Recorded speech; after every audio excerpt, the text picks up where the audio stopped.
कैसे हुई थी राधा की मृत्यु? श्री कृष्ण ने क्यों तोड़ दी थी बांसुरी? जब भी प्रेम की बात होती है तो श्री कृष्ण राधा के प्रेम की मिसाल सबसे पहले आती है। राधा श्री कृष्ण के प्रेम को जीवात्मा और परमात्मा का मिलन कहा जाता है। राधा श्री कृष्ण का बचपन का प्यार थी। श्री कृष्ण जब 8 साल के थे तब दोनों ने प्रेम की अनुभूति की। राधा श्री कृष्ण के दैवीय गुणों से परिचित थीं। उन्होंने जिंदगी भर अपने मन में प्रेम की स्मृतियों को बनाए रखा। यही उनके रिश्ते की सबसे बड़ी खूबसूरती है। कहा जाता है कि श्री कृष्ण को केवल 2 ही चीजें सबसे ज्यादा प्रिय थीं। ये दोनों चीजें भी आपस में एक दूसरे से गहराई से जुड़ी हुई थीं, बांसुरी और राधा। कृष्ण की बांसुरी की धुन ही थी जिससे राधा श्री कृष्ण की तरफ खींची चली गईं। राधा की वजह से श्री कृष्ण बांसुरी को हमेशा अपने पास ही रखते थे। भले ही श्री कृष्ण और राधा का मिलन नहीं हो सका, लेकिन उनकी बांसुरी उन्हें हमेशा एक सूत्र में बांधे रही। श्री कृष्ण के जितने भी चित्रण मिलते हैं उनमें बांसुरी जरूर रहती है। बांसुरी श्री कृष्ण के राधा के प्रति प्रेम का प्रतीक है। वैसे तो राधा से जुड़े कई अलग अलग विवरण मौजूद हैं, लेकिन एक प्रचलित कहानी नीचे दी गई है। भगवान श्री कृष्ण से राधा पहली बार तब अलग हुई जब मामा कंस ने बलराम और कृष्ण को आमंत्रित किया। वृंदावन के लोग यह खबर सुनकर दुखी हो गए। मथुरा जाने से पहले श्री कृष्ण राधा से मिले थे।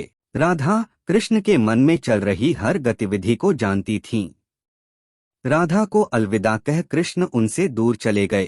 कृष्ण राधा से ये वादा करके गए थे कि वो वापस आएंगे, लेकिन कृष्ण राधा के पास वापस नहीं आए। उनकी शादी भी रुक्मिणी से हुई। रुक्मिणी ने भी श्री कृष्ण को पाने के लिए बहुत जतन किए थे।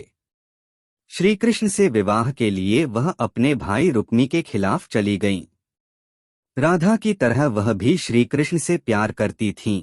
रुक्मिणी ने श्री कृष्ण को एक प्रेम पत्र भी भेजा था कि वह आकर उन्हें अपने साथ ले जाएं। इसके बाद ही कृष्ण रुक्मिणी के पास गए और उनसे शादी कर ली।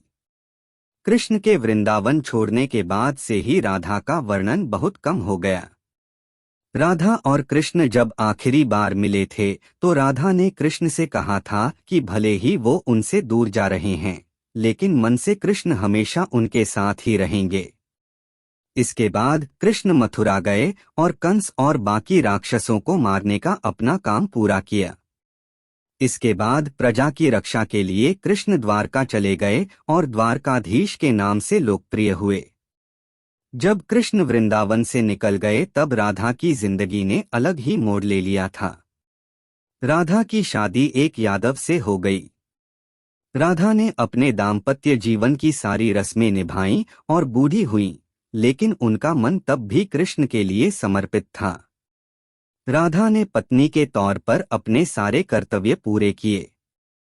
दूसरी तरफ श्री कृष्ण ने अपने दैवीय कर्तव्य निभाए।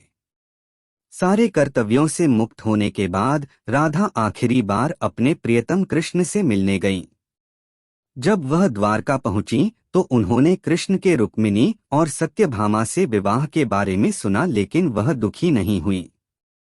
जब कृष्ण ने राधा को देखा तो बहुत प्रसन्न हुए। दोनों संकेतों की भाषा में एक दूसरे से काफी देर तक बातें करते रहे। राधा जी को कान्हा की नगरी द्वारिका में कोई नहीं पहचानता था। राधा के अनुरोध पर कृष्ण ने उन्हें महल में एक देविका के रूप में नियुक्त किया। राधा दिन भर महल में रहती थीं और महल से जुड़े कार्य देखती थीं। मौका मिलते ही वह कृष्ण के दर्शन कर लेती थीं। लेकिन महल में राधा ने श्री कृष्ण के साथ पहले की तरह का आध्यात्मिक जुड़ाव महसूस नहीं कर पा रही थीं, इसलिए राधा ने महल से दूर जाना तय किया। उन्होंने सोचा कि वह दूर जाकर दोबारा श्री कृष्ण के साथ गहरा आत्मीय संबंध स्थापित कर पाएंगी। उन्हें नहीं पता था कि वह कहाँ जा रही हैं, लेकिन भगवान श्री कृष्ण जानते थे। धीरे धीरे समय बीता और राधा बिल्कुल अकेली और कमजोर हो गईं। उस वक्त उन्हें भगवान श्री कृष्ण की आवश्यकता पड़ी। आखिरी समय में भगवान श्री कृष्ण उनके सामने आ गए। कृष्ण ने राधा से कहा कि वह उनसे कुछ मांगे, लेकिन राधा ने मना कर दिया। कृष्ण के दोबारा अनुरोध करने पर राधा ने कहा कि वह आखिरी बार उन्हें बांसुरी बजाते देखना चाहती हैं। श्री कृष्ण ने बांसुरी ली और बेहद सुरीली धुन में बजाने लगे। श्री कृष्ण ने दिन रात बांसुरी बजाई, जब तक राधा आध्यात्मिक रूप से कृष्ण में विलीन नहीं हो गई। बांसुरी की धुन सुनते सुनते राधा ने अपने शरीर का त्याग कर दिया।